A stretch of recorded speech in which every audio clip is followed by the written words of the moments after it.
Sorry? Yeah, and then do you want me to start? Yeah.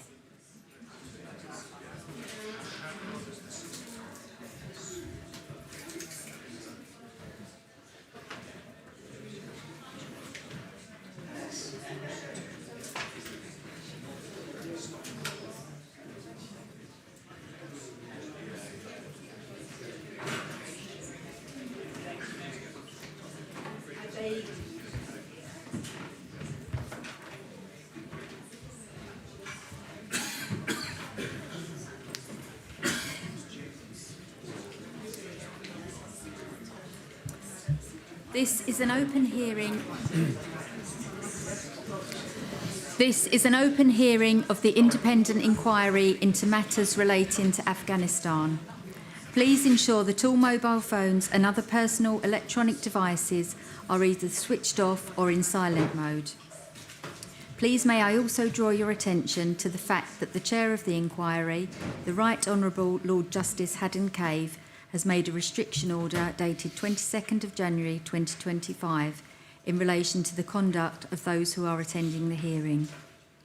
The full order is displayed on the inquiry website and on the door of this court and of the media annex, but I will summarise its purpose. The first part of the order, which applies to this and to all future hearings of the inquiry, prohibits any person from making an audio or video recording of inquiry proceedings from within the hearing rooms without the express permission of the Chair. Furthermore, no person may take a photograph in any room in which inquiry proceedings are taking place and at a time the inquiry is sitting without the express permission of the Chair. For the avoidance of doubt, both of these prohibitions extend to the hearing in the media annex. The second part of the order, which applies to this hearing, arises as the live stream of these inquiry proceedings via YouTube will purposely be subject to a 10-minute delay. Where those who have supplied evidence to the inquiry have applied to restrict information from publication outside of the inquiry, in some instances the Chair has made restriction orders, the effect of which is to protect that information. For the avoidance of doubt, where material or identities in documents shown on screen or subsequently published have been redacted, with or without an overwritten gist, the redacted material is restricted, and it is a breach of the restriction order to disclose what is thought to have been redacted. A restriction order prohibits the use, publication, or dissemination of the information that it covers. In the event that something is said during the course of this hearing which may breach a restriction order made by the Chair, the evidence may be halted and the hearing room and annex may be cleared for closed legal submissions as to whether any restriction order has been breached, and the live stream YouTube recording will be temporarily stopped for this period. Counsel to the inquiry or the solicitor to the inquiry must be informed of any request to make an application for a restriction order in relation to anything that has been said or done in the inquiry hearing room in the preceding 10 minutes. If an application is made for a restriction order in relation to anything that has been said or done in the inquiry hearing room in the preceding 10 minutes, anything that was said or done during that period is subject to a restriction order prohibiting its disclosure, repetition or duplication until the Chair has finally determined the application. Every restriction order is subject to a penal notice. This means that any breach of any element of the restriction orders may be certified to the High Court or the Court of Session, who will have the power to fine or imprison anyone found to have been in breach of the order. Court rise.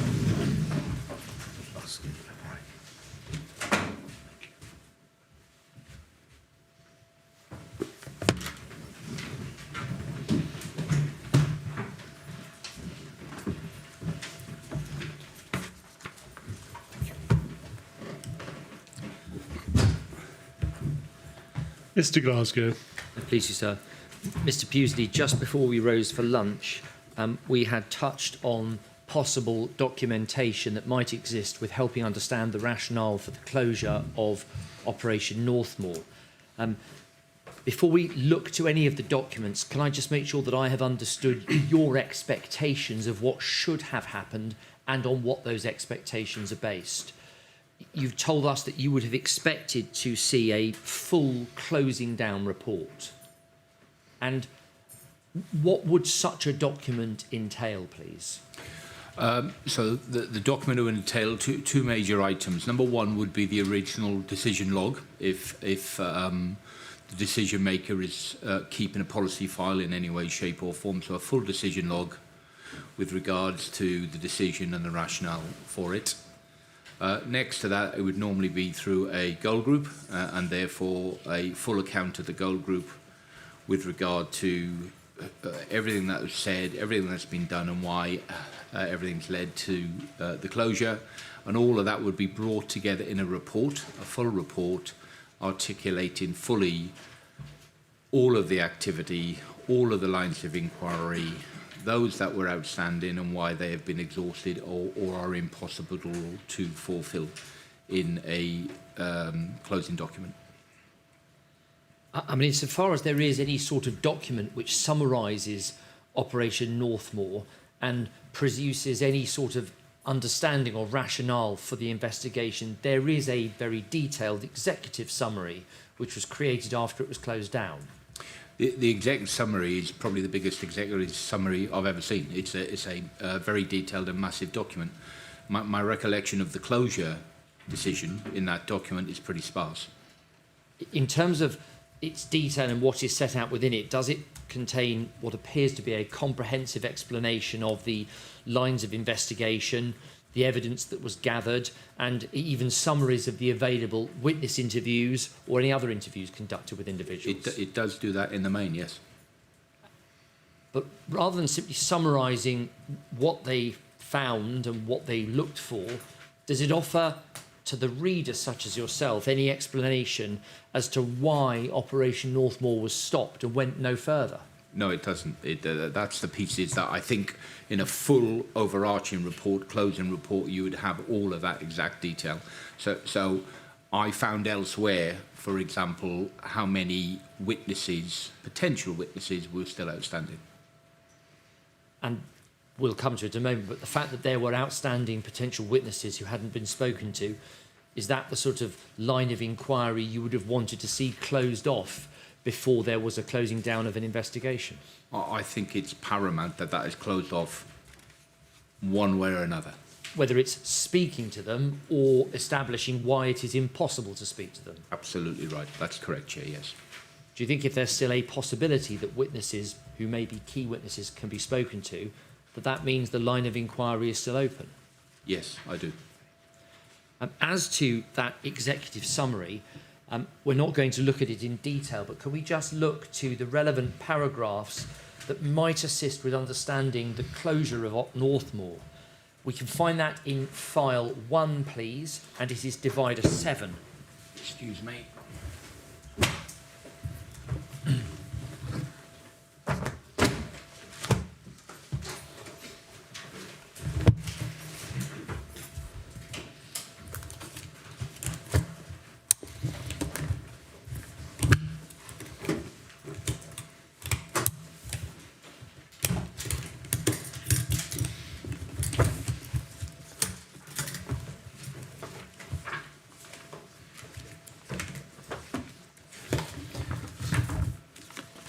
I have the document, thank you.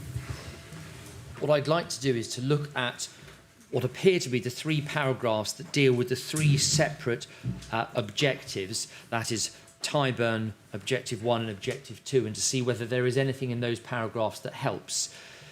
In the inquiry internal pagination, so it'll be a 7 because we're tab 7, then followed by the next number. If we look to 38 first of all, please. And it's paragraph 92. Unhelpfully, there are 2 paragraph 92s on this particular page. It's the second paragraph 92, not the first. and it's termed consultation with DSP, so the Director of Service Prosecutions. Yes. The EST, the evidential sufficiency test, was not met. In accordance with section 1164, consultation with the DSP prior to compiling any investigation summary was conducted, and the DSP agreed that all reasonable and proportionate lines of inquiry had been followed, and the evidential sufficiency test was not met. Now, that appears to record the discussion with the Director of Service Prosecutions and the Director's agreement that all reasonable and proportionate lines of inquiry had been followed, and despite that, there was insufficient evidence upon which to base a prosecution. Leaving that aside for a moment, beyond that, is there any explanation by the author of this document to explain why the PMA, in consultation with Gold and the SIO, decided to close down Operation Northmoor? If there is, Chair, I have not found it, and I have looked for it. So, if one reads this correctly, prior to compiling an investigation summary, so prior to compiling this document, in effect the document which announces the closure of the investigation, there was consultation with the Director, and he agreed, in other words, agreed with what he was told, that all reasonable and proportionate lines of inquiry had been followed. Now, it may be that he was fully briefed in a very detailed manner about all of those lines of inquiry. It may be that he took external advice to assist him in reaching an agreement with what was being said. But as to the conclusion reached by the investigators in charge of Up Northmoor before they went to see the DSP, does this document assist us in understanding how they'd reached the conclusions that they appear to have done? It does in some regard, but as I've said earlier, 92 to me is all that I could find. I've made the assumption that if there is a full decision log by the ultimate decision maker, the PMA, that would have been presented to the DSP for his consideration.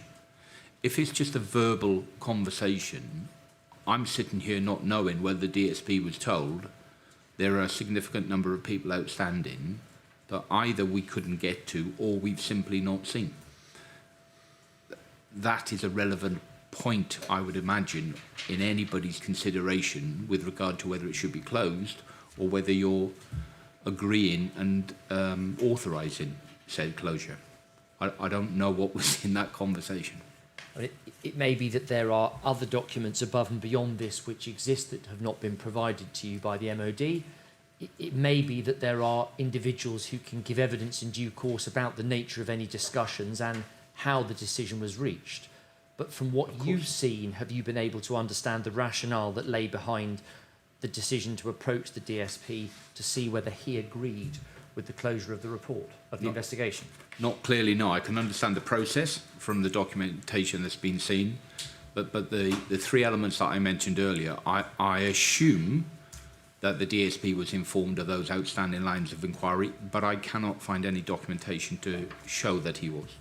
But not just in terms of this particular objective, which is Tyburn, in respect of all three, is there a detailed summary of the evidence that have been obtained so the reader can understand what the RMP had available to deploy if a prosecution was to be commenced? Not that I've seen. I've seen the executive summary and the Gold Group minutes of July 19. I'm sorry, it's my inelegant question. I apologise for that. Just focusing on the executive summary in respect of the three DDOs, so Tyburn 1 and 2. Yes. Does this executive summary provide a clear exposition of all the evidence that had been gathered by the RMP in respect of those DDOs? My misunderstanding. Yes, it does. So the reader of this document would be able to understand what the RMP had or did not have, and that might inform the decision to close down. Yes, they would, in summary format. I mean, insofar as there should be a reasoned decision that sets out the rationale from the PMA, Is that something that is set out as best practice in the murder investigation manual? A decision, yes. Any significant decision must be recorded in the full rationale.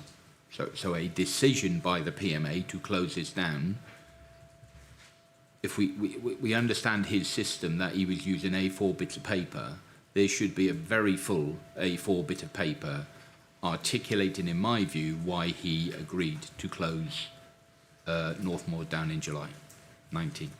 And from the documents supplied to you by the MOD, have you seen that bit of paper or bits of paper? I have not seen that piece of paper.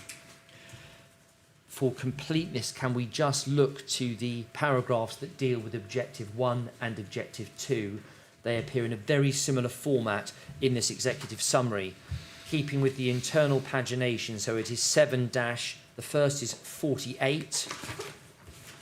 That is paragraph 102. This deals with Objective 1. Thank you.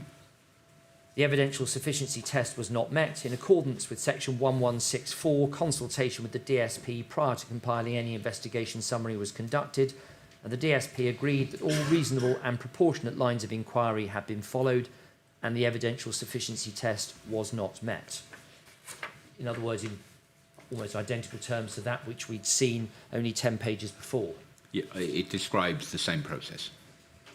And then for Objective 2, please, we find that on the internal pagination, page 56, and it is paragraph 116, which is at the bottom of page 56 and then the top of page 57.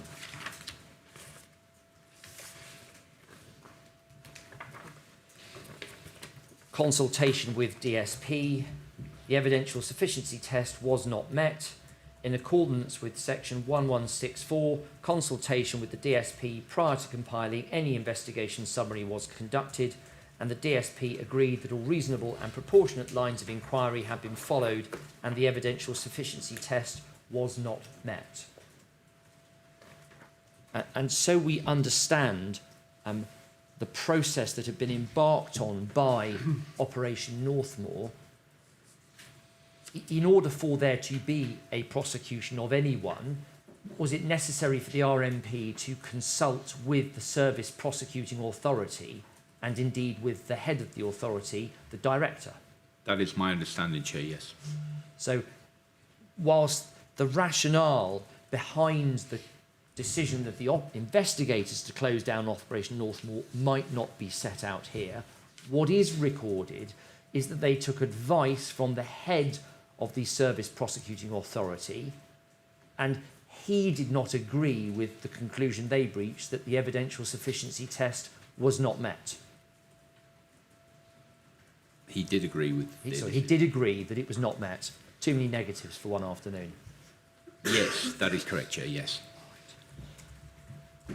So what is absent, if I have understood your evidence, is not necessarily an explanation of the process itself, but what is missing is a document which records the PMA's rationale behind the first decision that he makes, which is we've gone as far as we can, before going to the DSP, who agrees with that assessment. That's absolutely correct, Chair, yes. Now, in terms of whether that assessment was or was not the correct one to make, and you've made a number of observations about outstanding lines of inquiry, could we just have your help with those lines of inquiry? And to do so, could we look at another document? And can we leave file 1 for a moment and tab 7? Could we return to file 4 and to divider 271? And it is page 2 within that tab. So tab 271, page 2.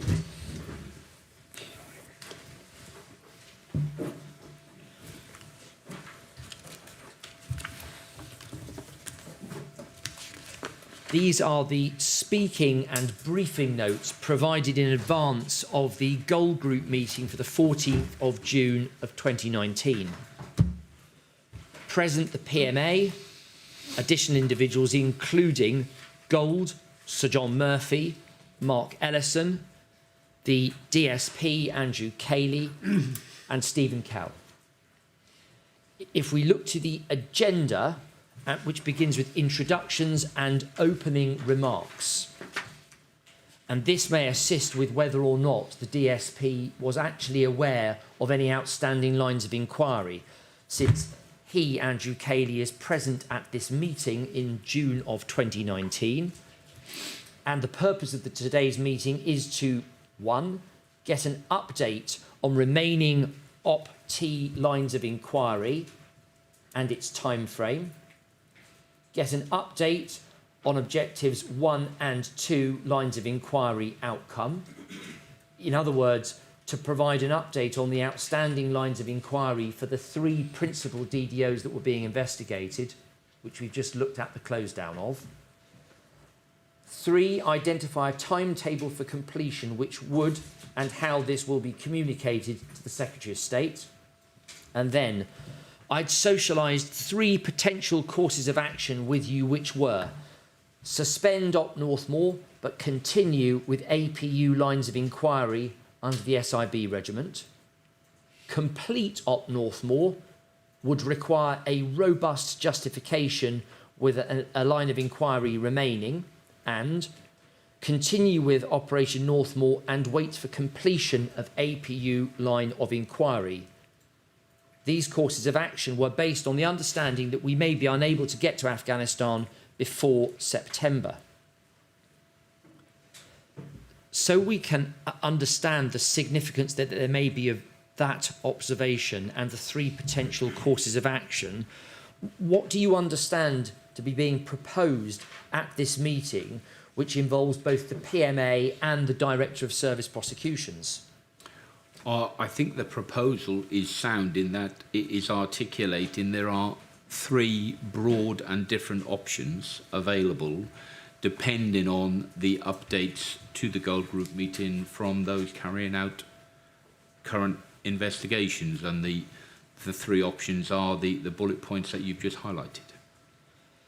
Insofar as there are lines of inquiry that you have identified, we see here reference to the APU being a line of inquiry, so the Afghan partner unit, and then the question as to whether or not investigators can get to Afghanistan before September. You had told us that there were, you thought, 3 potential lines of inquiry still outstanding. 1, conversations with witness in Afghanistan, which would undoubtedly include the APU. But what, please, again, were the other 2, what you regarded as major lines of inquiry still outstanding? The other 2 were, 1, there is an outstanding action that talks about identification of data and product on a server, which is at, if you bear with me, in my report. Your report is paragraph 281, if that helps. Thank you very much. Recorded as ongoing analysis and a review of SFHQ UK. Thank you. Data and viewing platform line of inquiry identifies an action raised. So that is still outstanding as a major line of inquiry by the investigation team. And the 3rd one was a returning British soldier who is due to come back, I believe, to the UK in August, who was present and or involved in some or all of the operations under investigation. And that was a UKSF soldier who it had been identified the investigation wanted to speak to. That's correct. Okay. I mean, just as far as the outstanding data, so we're talking about the server ITS1 here, the briefing note that you've identified in your paragraph 281 is dated the 11th of July of 2019. So that as a line of inquiry which is outstanding has been identified and actions raised. In fact, if the 11th of July is correct for that entry, that's only a matter of days before the operation was effectively closed down. That is correct, Chair, yes. So whilst the briefing, the significance of those lines of inquiry to you are what, please, Mr. Pughsley? The significance are the PMA has to be satisfied if he is making the ultimate decision that the significant, if there are any lines of inquiry, have been completed, have been exhausted, and by exhausted I mean they simply is no way from a proportionate point of view that you are going to be able to achieve any of these lines of inquiry. If they remain outstanding, as recorded in, to be fair to the RMP's documentation, it would be a robust position to take if you are going to close this investigation with lines of inquiry still outstanding. And if it is a robust decision, how should one best be able to understand the rationale behind that? With a full record of the rationale for and supporting the decision. So by way of example, this data, which again others will know far better than I what data we are talking about, if it was impossible for whatever reason to acquire that data, then that should be recorded as the reason for closing down this line of inquiry.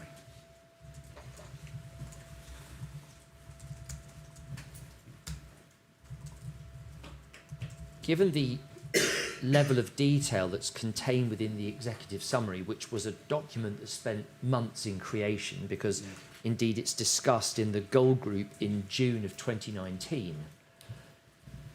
But given the level of detail in that document, is that not sufficient as a closing down report? It's certainly sufficient as a very comprehensive account of, in the main, what took place and who did what. There is very little justification, if anything, in there that explains the rationale for the closure in the way that we are discussing here.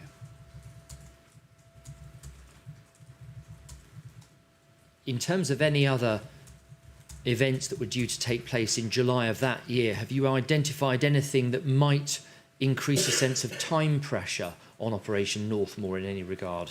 The two things sort of come together for me. When I knew that, or when I found, I beg your pardon, that one of the UKSF soldiers was returning only 4 weeks later,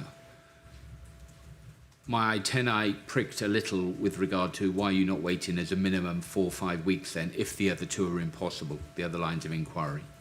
And the only thing that I found is we've already had 2 PMAs on this investigation, and it appears that in July, if the investigation continued, there would be a 3rd PMA in charge of the investigation or overseeing it in their role as PMA.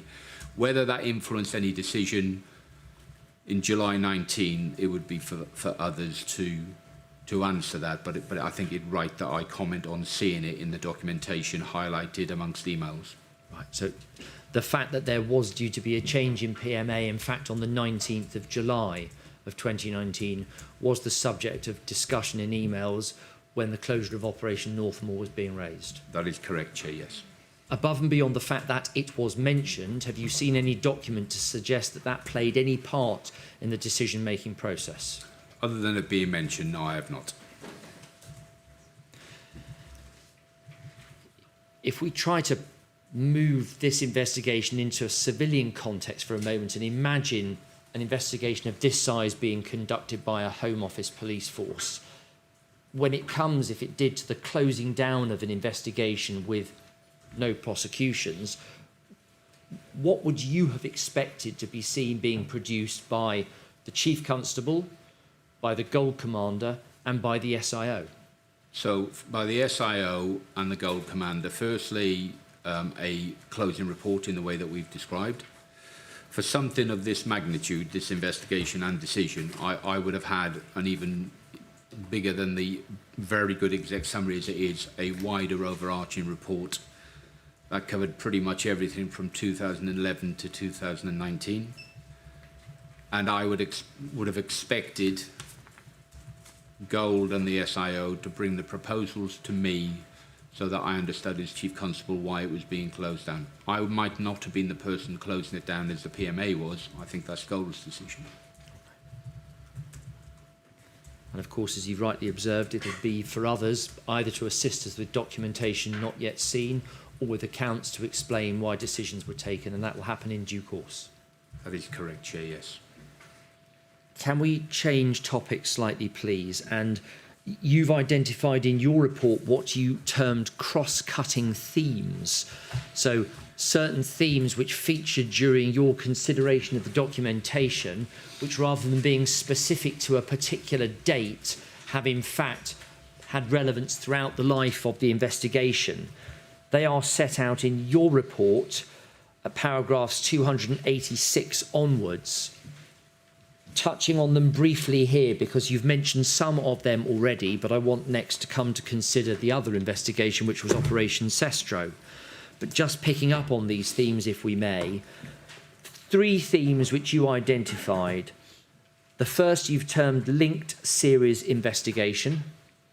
The second, pace and urgency in acquiring key witness accounts. And third, reviews and response to recommendations.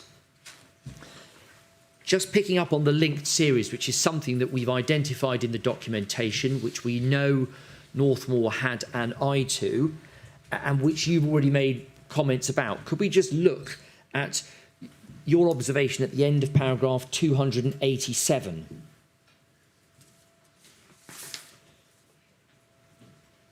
There is enough parallel information for the offences to be classified as a linked series. What is it that you mean by that observation, please, Mr. Pughsley? Linked series are very rare, identified as such through the murder manual, recognising that if there are linked serious crimes or investigation into allegations of crime, they have to be accurately and thoroughly assessed because of the challenge and difficulty and risk that they possess.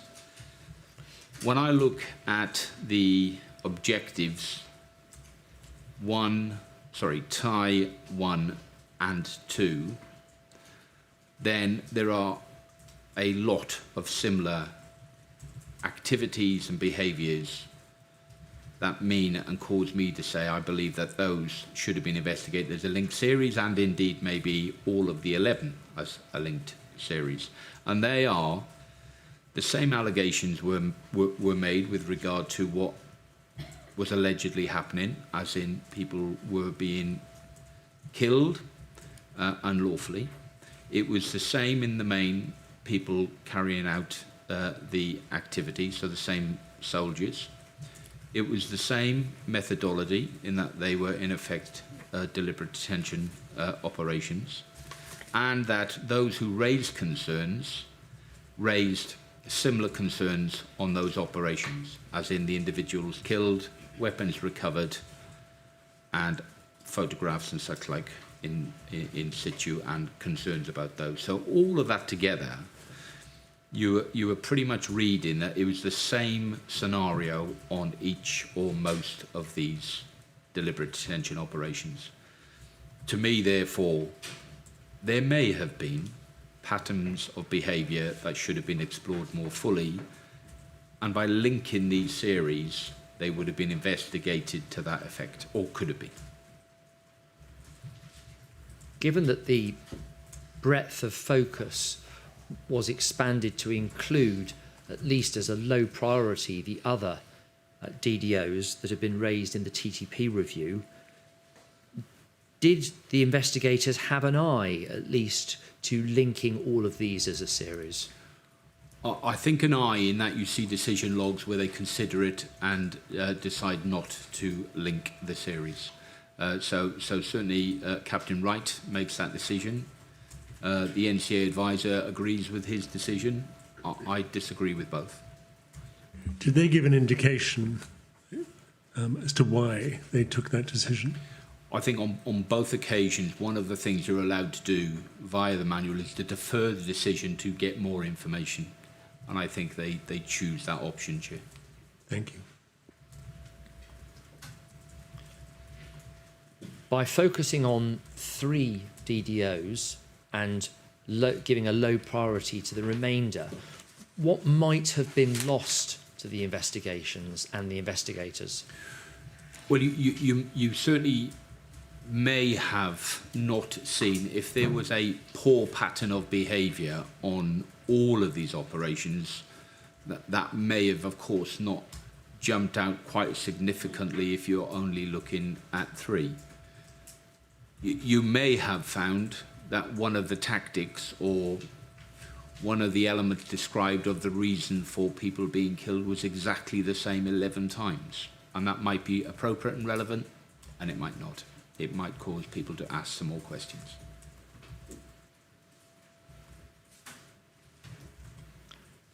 Is the danger that if you focus on 3 to the expense of the others, that you might not consider what could be important, either confirming or denying evidence from other operations? Of course, yes. There may be missed evidence and missed opportunity. And insofar as you agree or disagree with the decision taken, certainly by Captain Wright, to declare that they weren't linked, and as supported by the NCA mentor, what's your view? Should they have been linked? So my view is, yes, they should have been. That would have caused more problems for the RMP. They would have needed more investigators. They would have needed more staff to investigate 11 offences in the detail and the way that maybe the first offence was being investigated. More staff, more resources, when they didn't have enough staff or enough resources pretty much through the whole investigation. My view is, very clearly, for the reasons that I've articulated, I hope here and indeed in my report, this is, for me, a clear link series of allegations of the highest level that should have been investigated as a link series. Is there any sense that the decision was taken to ensure that they could focus on 3 investigations to get to grips with those and to see whether or not those investigations led to any prosecutions, and then turn their eye to the other as yet unlinked offences? I think they keep an open eye to it, but I don't see the documentation quite recording it as strongly and as clearly as you've articulated. The risk to that, of course, is you miss something in 8, 9, 7 or 4 when you're looking at 1, 2 and 3.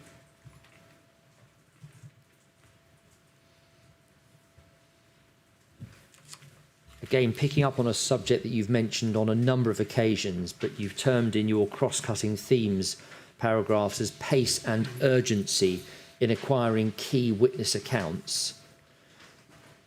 If we look to your paragraph 291, you wrote in the last 3 lines, the gap between incident and interviews, or between investigation beginning and interview, is unacceptable.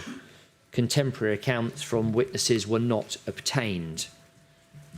And again, you've explained to us the obvious significance of contemporary accounts, but are you able to understand why it was that the pace of progress was not sufficient when Northmoor first began? I think some of the pace and the urgency, the rationale and the reason for that is likewise the rationale and the reason for maybe a view that I might have on the whole investigation. And that includes not the appropriate number of staff. That includes not the appropriate skill set amongst some, if not all of the staff. That includes, of course, location at some stage coming along, some way into the investigation. And indeed, the provision of urgent data, some of it has never arrived, if I understand it completely and correctly, and some of it, identification of soldiers deployed in 2011, arrives with the investigation team some years later.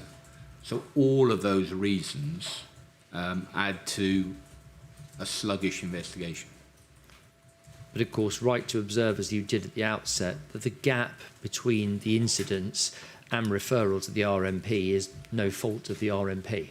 I absolutely agree that. We said it earlier, of course, and that takes 3 years out. But the RMP do start their investigation in 14, and for many reasons that we've discussed, some of the significant witnesses are seen in 17 and 18. That's still quite a while after the investigation starts.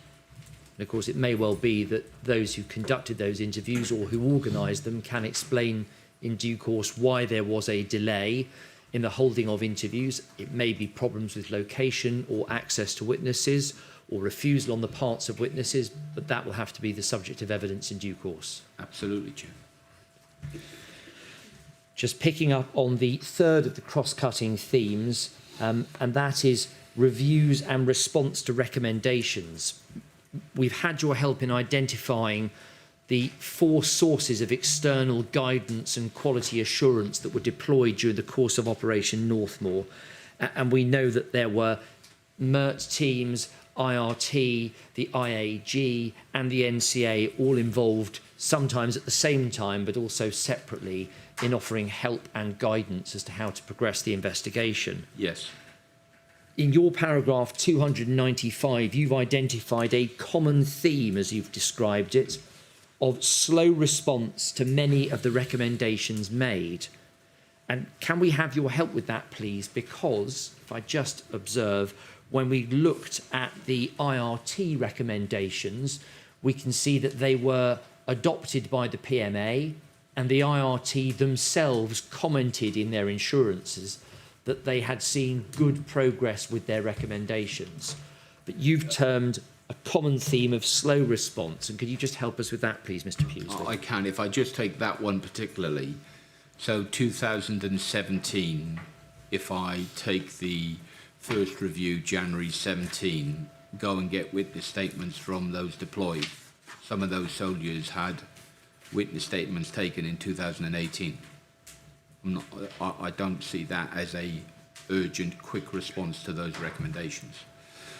The others, I'm afraid, are then, you know, that's the best, by the way, in my view. The others, as articulated through the reviews themselves, the NCA and the MERT, I beg your pardon, that they recorded many times concerns around data, accommodation, staff, skill set, many times recorded by them, and it appears that they got frustrated, I believe, and the pace shows that either they were slow to react or they were ignored completely. Well, again, it may be in due course that someone or more than one person is able to explain why there were difficulties in securing the necessary resources. Your examination is based on the documentation which has been provided. There may be further accounts in due course that help you in supporting your conclusions or indeed revising them. I accept that completely. Can we turn with your help to look, please, to Operation Sestro, set out in your report at paragraphs 207 through to 297 through to 309. Yes. Bless you. You had told us at the outset, when we had dealt with your executive summary, that there were many areas of good practice throughout Operation Sestro. Yes. And in terms of that as demonstrating the ability and capability of the RMP, is that an important example of an effective and efficient investigation by them? I believe it is, yes, Chair. And that, of course, was an investigation into the activities of UKSF. That is correct, yes. In terms of any opportunities that might have been lost to the investigating team that were headed by the other Captain Wright as SIO, were all appropriate lines of inquiry followed during the course of Sestro and all the necessary evidence seized? I believe, yes, it was. Some of the data was not achieved because it had been destroyed in a short period, but I don't believe that was missed because of the RMP's response. They responded very quickly once they were aware of the allegation. And we certainly know that 2 of the Afghan soldiers were not interviewed until 2 years after the inquiry had begun. yes. Leaving aside that there may be good reason for why that did not happen because of the security situation, the availability of those individuals, or the availability of people to deploy to theatre, is a 2-year gap from the beginning of an investigation to the conducting of interviews with potentially key witnesses something to bear in mind? Certainly something to bear in mind. I suppose the difference on this operation compared to what we've discussed so far is that the RMP were in possession at a very early stage of accounts from the soldiers who were deployed. So they had the story rather than no story. I mean, in terms of the golden hour, as you've described it, in accordance with the Murder Investigation Manual, we know that the allegations date to the 19th of October of 2012, and in fact the investigation didn't begin until December of that year. Matters were reported, of course, in the media in October and November, and then allegations presented to the RMP in December. Is the gap, whether it is or is not the fault of the RMP, is that gap between the date of the allegations and the commencement of the investigation something to bear in mind when considering has the golden hour been missed?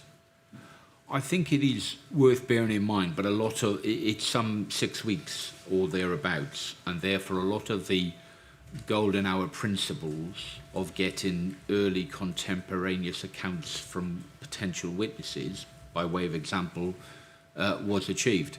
Again, this Captain Wright, I believe, gives consideration again to scene visits and such like, and good practice at the time. A significant difference here is forensic opportunities are explored. That they weren't positive and successful from an investigative point of view in the end, but they were used, they were tested, and they were explored.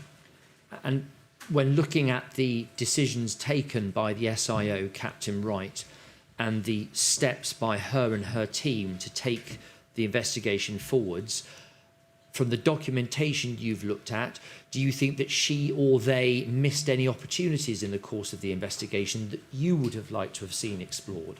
In the main, no. Captain Wright very quickly was looking for and identifying the people involved, the soldiers involved. She wanted to record written witness statements from them. She wanted to record and recover all of the paperwork relating to the operation, and to record and recover any digital independent footage, and of course look at wider witnesses. All of that was very, in my view, good practice. Whether it's Captain Wright or Major Sheether in due course, what they appear not to have considered, and we've discussed it a lot over the last day and a half, is whether or not independent wider consideration and assistance would have helped the investigation. And that would be, again, forming a goal group firstly, and considering external advice from maybe an independent advisory group or something similar. And ultimately, as you have observed in your report, the RMP did refer individuals for prosecution, but the SPA did not agree with that contention, and it was concluded that there was insufficient evidence to bring charges. That is correct, Chair, yes. But as you've termed in your report, our paragraph 309, if we looked at the top of page 64, there are many areas of good practice seen throughout Operation Sestro. In my view, that is correct, yes. Can we turn, therefore, to deal with your conclusions and findings? We have touched upon these already at the outset of your evidence yesterday when we began with the executive summary, and we had identified, when you've been asked first to consider this matter in 2023, that 7 topics have been brought to your attention. In fact, the 7th topic was one that was not pursued with you, so we only need to deal with provisional conclusions in respect of 6 topics, and we'll try not to rehearse the same detail that we did yesterday morning and again throughout the last nearly 2 days. I understand, Chair, yes. Thank you. But with your help, please, can we look to paragraphs 310 onwards and to identify some of the aspects of your provisional conclusion which we've touched on already? As to the inception up until July 2016, we remind ourselves, of course, that the delay had, as you said, a significant impact on the investigation. Yes, it did, Chair, in my view. You told us that it would have been a challenge to overcome that delay for any investigation, but you did not think it was an impossible task for someone to overcome that delayed start. That is my position, yes. Insofar as the original team that were charged with Operation Northmoor, Captain Wright was the SIO, and did you conclude that there is evidence of good practice by both Captain Wright and his team? Yes, I did. Policy files would be a good example. Of course, you told us about the significance of the lack of gold group meetings, but also you've observed in your paragraph 312, so our page 65, in the middle of that paragraph, one area of consistent concern is the apparent lack of individual attention or support provided to numerous SIO requests to acquire data and other digital evidence to support Captain Wright's investigative strategy. That is correct, particularly at this stage anyway by Lieutenant Colonel McAllister. I mean, in terms of the impact that that had on the pace of the investigation, you told us that the pace was not appropriate or sufficient at this time. Whose responsibility is it to drive the pace of the investigation? Probably a mixture both of Gold and the SIO. The SIO should be driving the pace as the investigation as the senior investigating officer. But if the reason that he can't get his pace going to the appropriate level includes the Gold Commander's assistance, then of course Gold has a personal role to play on that. And not acquiring the data that I'm referring to here, as I said yesterday, certainly for me is absolutely a Gold responsibility to do it amicably or use one of the other methods that we've talked about. I mean, you put a fairly stark assessment on the progress that was made in your paragraph 313. Leaving aside Captain Wright's best practice in respect of policy files, you identify a few lines down the amount of progress made on either element, that's the investigative strategy or the rationale, was disappointing. Yeah, I'm afraid it was. Whichever way you look at it, if you just for 1 second pause on the covert strategy, there is very limited progress from a covert point of view. And then if you flip the coin to the overt element, there are very few significant witnesses who have been spoken to and very little or no data recovered. So in terms of the lack of progress, the failure to resource, be it location or proper staffing, from whom would you like to hear an explanation? I think the PMA would have to explain that from the position of the equivalent of running the organisation, the RMP, and all the resources that are therefore within his gift. And indeed the Gold Commander with regard to what he was asking of the PMA and why it wasn't being delivered to the SIO. I think the SIO would talk to you about the impact. We know, of course, from what you've told us that bar the lack of progress at this stage, the investigators, had the advantage of assistance from the Manchester Police MERT team and also from the NCA advisor, insofar as they did have the benefit of expert external advice to assist them, if possible, to deal with resourcing and to drive the case forwards. Was that outside advice listened to? The evidence suggests no, I'm afraid, because their advice documented, very strongly documented, when we get to around about version 5, 6 or 7 of the NCA reports, you know, very clearly writing what the risk may be to the reputation of the military, for example, and it still was not addressed. So I think ignored is the right word. Thank you. In terms of whether or not the investigation was appropriately broad at this stage, can we just have your help with the wider pattern that might have been investigated? You deal with this at your paragraphs 316 and 17. Yes. As to the decision not to link a series of investigations into one big overarching investigation, what do you regard that decision as being? A good one or a bad one? I regard it as a bad one.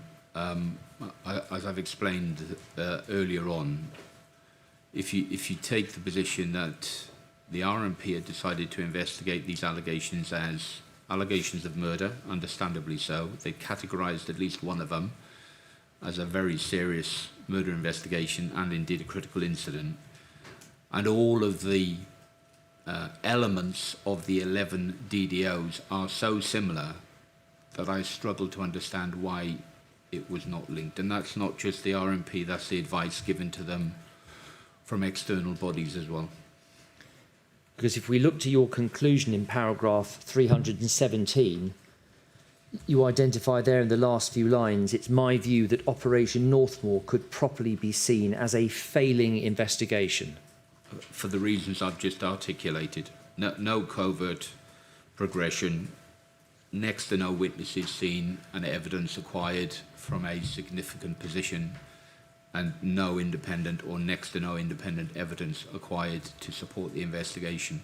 They're three key elements of what an investigation should be doing.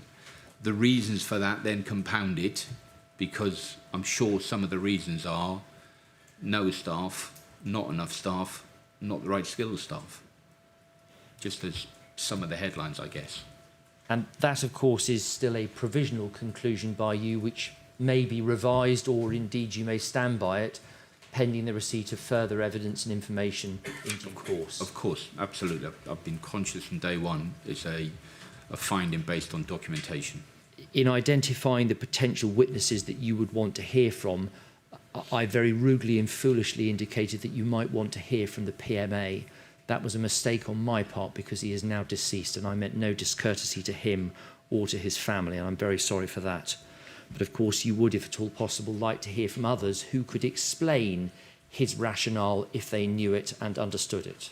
Absolutely right, Chair. Correct. Can we turn to topic 2, which was you were asked to comment on, which is the investigative strategy from July 2016 onwards?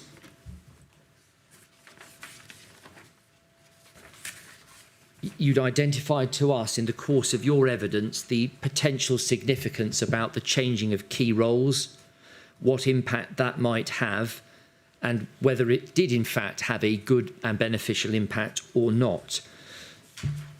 Leaving aside for the moment whether it was appropriate to change key roles at a close time to each other, because there may be other reasons explaining why one role or another could not be dealt with. But just thinking about the impact that the change had on Operation Northmoor, first and foremost, was there now an increased pace to the investigation? Yes, there was, but only from, in my view, mid-17 onwards.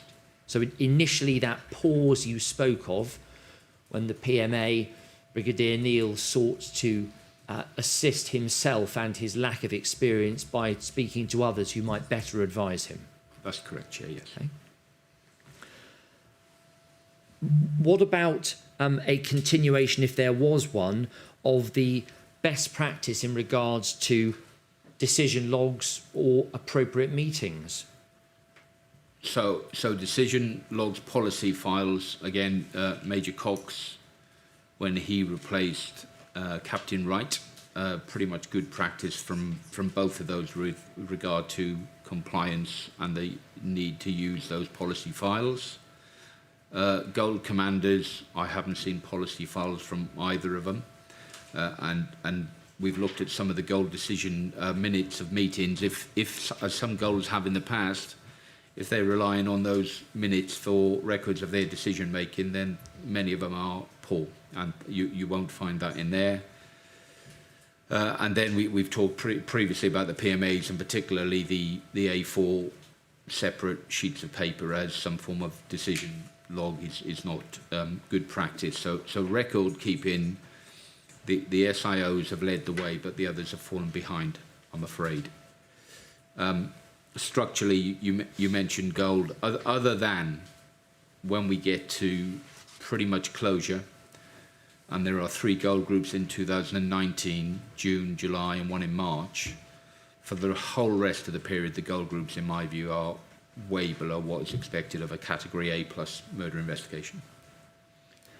And what about the use of either existing or new external advisors? Because we know that there was a period of potential crossover between the NCA and the Greater Manchester MERT team, and also then the IRT and the IAG who were brought in. So the principle and the point of using external advisors in the roles that have been used in the main, all the way through Northmore, I would say, is compliant with good practice and national best practice. You bring them in, you consider them, you work alongside them. Where this is then stepped into something away from, in my view, best practice is the lengthy discussion we've had about the final review team, the IRT, seem to be directing and leading rather than reviewing and advising. Just looking at the comparison you've drawn between the first set of external advisors and the second set of external advisors, the initial observation you make is sufficient attention was not given to the advice provided by the external advisors. And then when it comes to the second team, too much attention has been paid to the external advisors. Well, certainly one way of describing it, or you're not taking it as advice, you're letting them lead the investigation. I still, I think for completeness, say their advice about getting significant statements early from 17 onwards still took some time. If we look, please, to your paragraph 235, having already observed that the IRT has been too influential, you record here, advice from the IRT in the form of recommendations completely shape and direct the investigation, as opposed to offering advice, guidance, and areas for discussion amongst the investigating team. I have recorded that. Did you say 235? I beg your pardon. I should have said 325. Sorry, I was therefore looking at the wrong one. Yes. Sorry, 325, thank you. The advice from the IRT in the form of recommendations completely shape and direct the investigation, as opposed to offering advice, guidance, and areas for discussion amongst the investigation team. I strongly believe that, yes.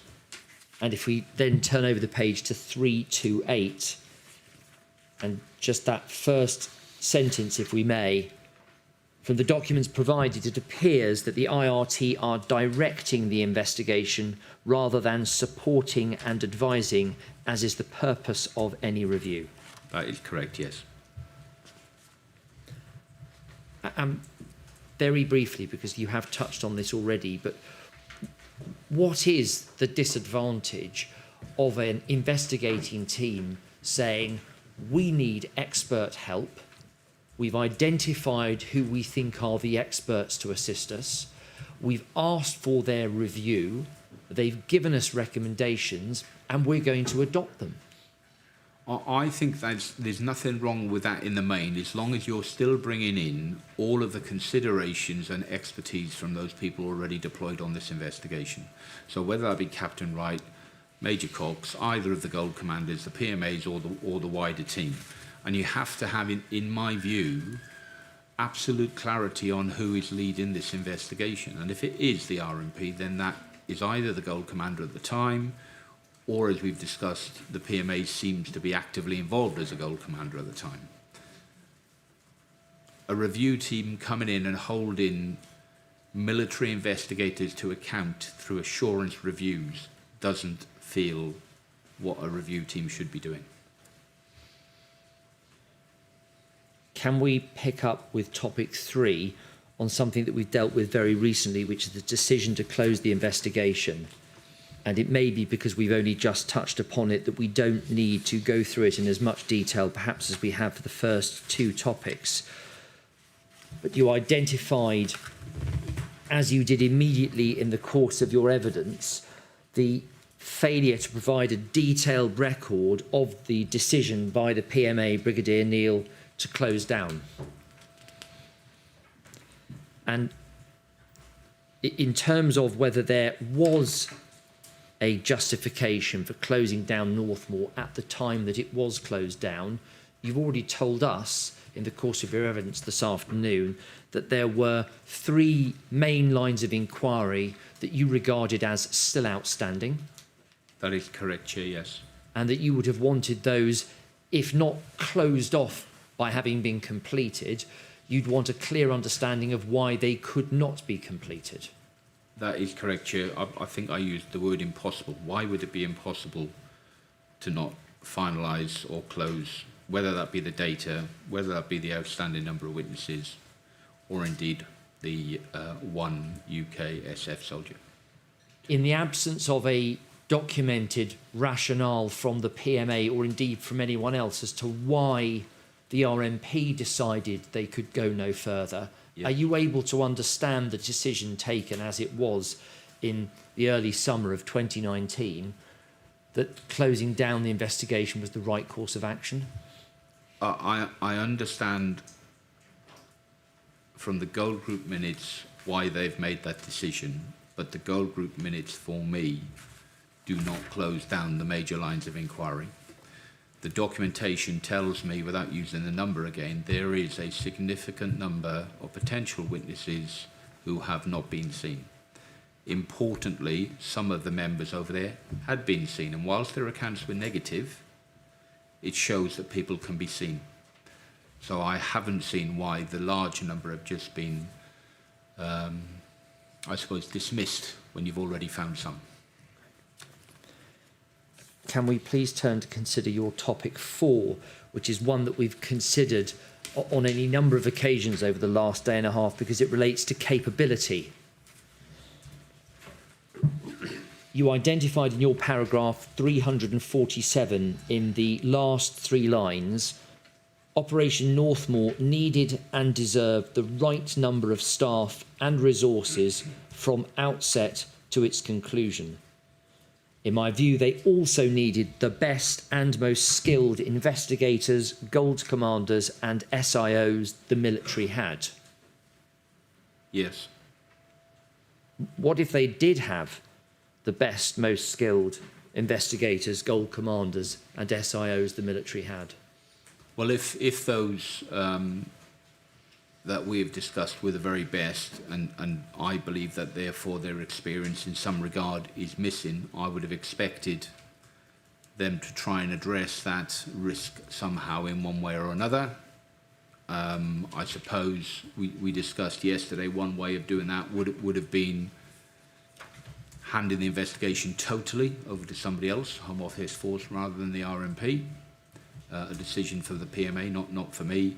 And others would have been a hybrid model, a proper hybrid model with a very experienced SIO from wherever in policing, working in effect alongside whether it be Captain Wright or Major Cox, either of the SIOs.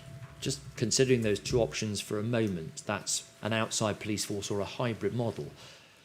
If you bring in an outside Home Office police team who may themselves have either very little or almost no experience of the military context at all, do you think that civilian team might struggle to work within a military context to understand the structures and the strictures in place? Absolutely right. That wouldn't have been my preference. My preference would have been the hybrid model. If hindsight's easy, isn't it? But if I was choosing today, I would probably do that. Captain Wright may be the most experienced investigator, but when it comes to circumstances and or issues such as today, whether Captain Wright likes it or not, if the documents are correct, it's highly unlikely as a qualified SIO he had ever led a murder investigation before this one. He was qualified, if the documents are right, in February. He was asked to lead this in March. I'm not sure that was fair on Captain Wright. So qualified but not experienced. Qualified, one of the first questions you'd be asked at any court proceedings is when were you qualified as an SIO if you're leading a murder investigation? The second question will be about experience. You have to be nationally qualified first. Because the two combine to make you suitably skilled. Yes, of course. If we just look to your paragraph 359, please, which deals with your last observation in respect of the capability of Operation Northmoor. You wrote that for the entirety of the investigation, Operation Northmoor was not provided in an appropriate manner with the necessary staffing and resources required. I do, and I think hopefully I've articulated that, but that's not only my view. If you go all the way up to 18, Colonel Rochell would say that, Brigadier Rochell. He says it wasn't properly resourced until 18. And when you get to 18 to 19, there are question marks still in my mind about, for example, a PMA who's recording decisions on blank bits of paper. So there's some evidence or some reasons why I still query right till the very end of the investigation. I mean, picking up as you have done with the PMA, that leads us into your fifth topic, which is the leadership and command structure. And what I don't want to do now is to consider all over again the goal group meetings, the lack thereof, the extent of the notes and the appropriateness or otherwise of what happened in that particular structure. Okay. But just this, in terms of the leadership that was provided by the PMAs, by the gold commanders and by the SIOs, was it sufficient? Was it determined enough? So I think, sadly, overall, no. So the PMA, first PMA, Brigadier Warren, sets that strategic direction, but he is asked at least once to try and resolve by Captain Wright the data issue, and it doesn't get resolved. Second PMA for me acts more like a gold commander than a PMA. So if you're talking about the very top leadership, therefore it's lacking. Gold commander, on the first occasion I've mentioned, and I won't repeat necessarily all of the detail, but I feel that he fell way below the standard for all the reasons I've said. And Mr. Harvey, or Lieutenant Colonel Harvey, certainly drives the activity in a more pacey way from 17, 18 and 19 onwards, but I don't think as a gold commander. I think he's doing a mixture of roles somewhere between SIO and gold. And Major Cox as the SIO feels a bit more like a silver to me, still all the way through just getting things done. So when you look at it all, I think the leadership, I'm sure not because of effort, it seems lots of people trying incredibly hard, I'm sure. But overall, I think the leadership has been below the standard expected across those three significant ranks. If we just look to topic 6 then, please, if we may, which deals with Operation Sestro. You observed in the main carried out in a thorough, methodical and determined manner. I do, and linked to previous, this is the opposite of what I've just described. The SIO has got a grip.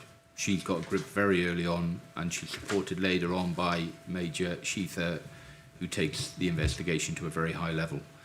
So it's how a good investigation should and has taken place by the RMP.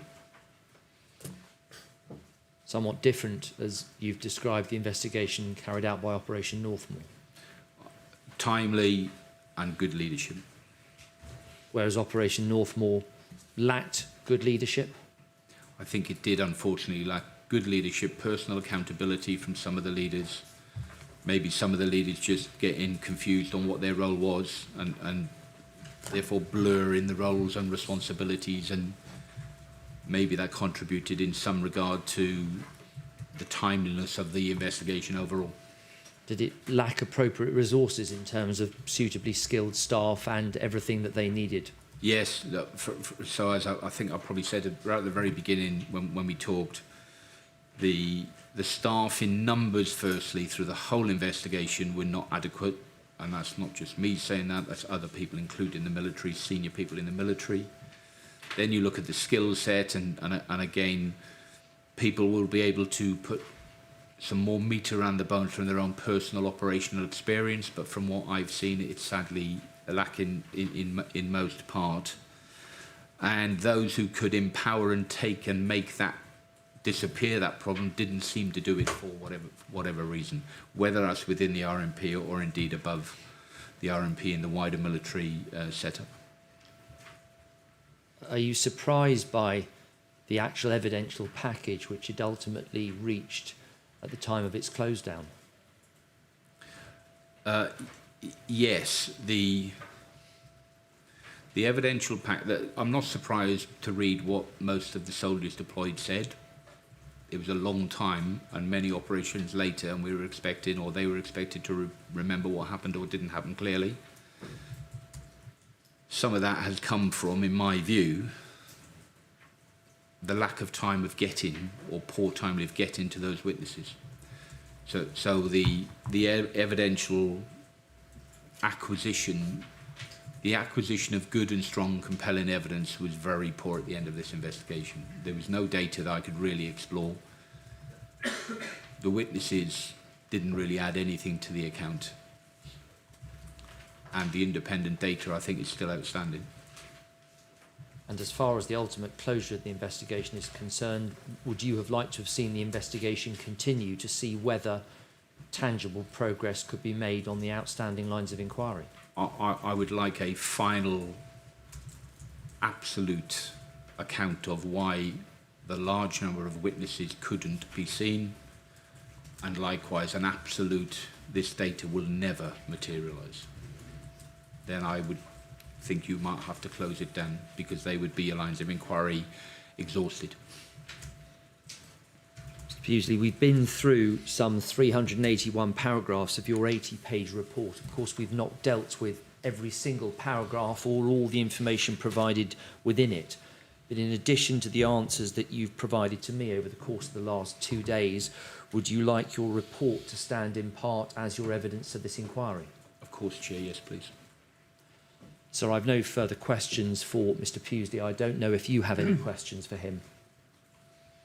I don't, Mr. Glasgow. Thank you. Can I first thank you, Mr. Pughsley, for your evidence over the course of the last 2 days, and for your report, which is a substantial piece of work, which is very helpful to our ongoing investigation. Witness statements from the Royal Military Police have been requested and are being collated.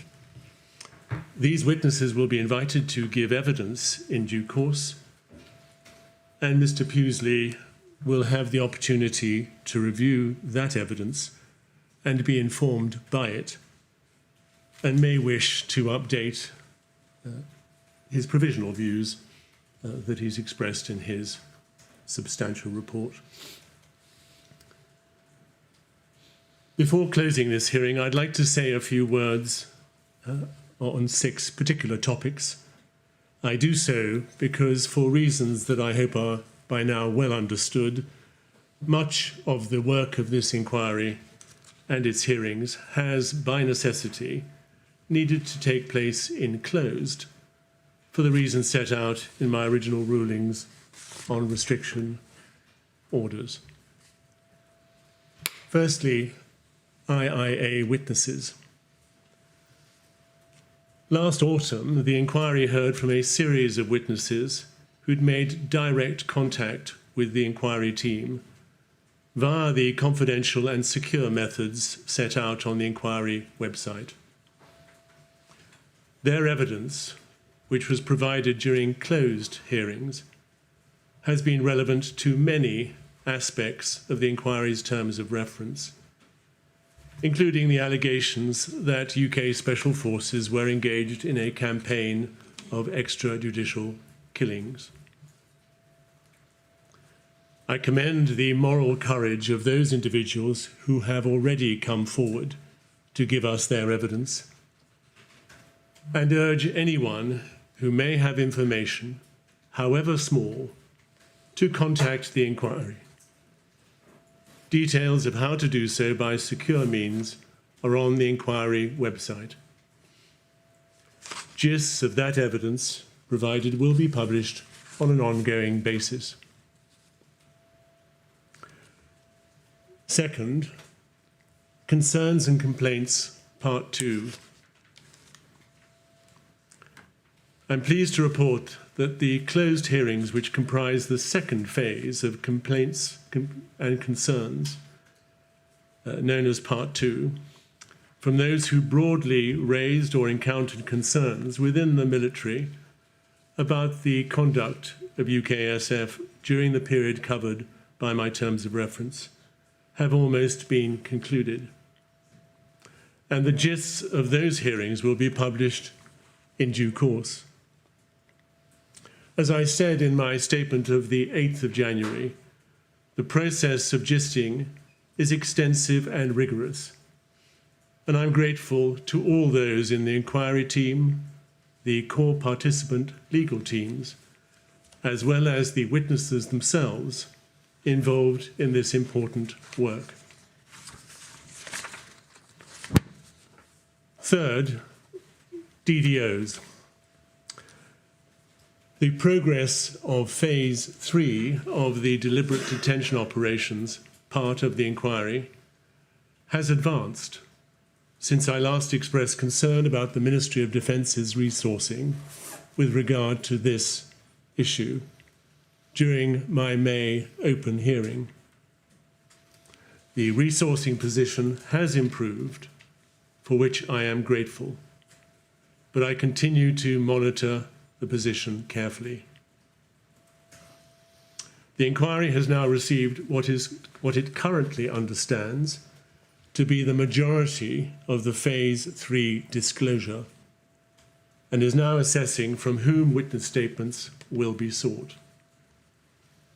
The issue of a large number of Rule 9 requests for those statements is imminent, and the planning for those hearings is also underway. It is likely those hearings will need to be heard in closed for security reasons, but I again expect to be able to publish gists of the evidence in due course. Fourth, ITS-1. In December 2023, I heard evidence in open regarding the efforts by the Royal Military Police to gain access to the UKSF server known as ITS-1, which has been mentioned in Mr. Pughsley's evidence today. I heard evidence that data on that server had been wiped before it could be seized and examined by the Royal Military Police. The inquiry has, however, obtained what it believes to be the backups of ITS-1. With the assistance of subject matter experts who are entirely independent of the MOD, the inquiry intends to restore the backups and carry out our own analysis. Fifth, experts. Under the supervision of a national senior forensic expert who is providing the inquiry with expertise around crime scene reconstruction and investigation. As I've mentioned before, the inquiry has also instructed forensic experts to assist with the analysis of selected deliberate detention operations. There are 4 areas in particular which are being considered. First, bloodstain pattern analysis, to consider the bloodstain patterns in the evidence published. Second, ballistic analysis, to consider evidence relating to the use of firearms. Third, clinical trauma. And fourth, pathology, to consider the injuries suffered by the deceased as depicted in the evidence. These experts, working separately and independently, continue to consider material that has been provided by the Ministry of Defence. And sixth, the Afghan families. The inquiry is also currently in discussion with Messrs. Lee Day on how best to receive their evidence, the evidence of their clients, the Afghan families. Finally, can I express my gratitude, first of all, to the staff of the Royal Courts of Justice for allowing us to use these courts. Secondly, to RTS for the live feed and to the hard-working transcript writers. Thirdly, to the inquiry team for the very hard work that's gone into the preparations for this hearing, particularly to those who've burnt the midnight oil and prepared these enormous lever arch files with 336 handwritten tabs.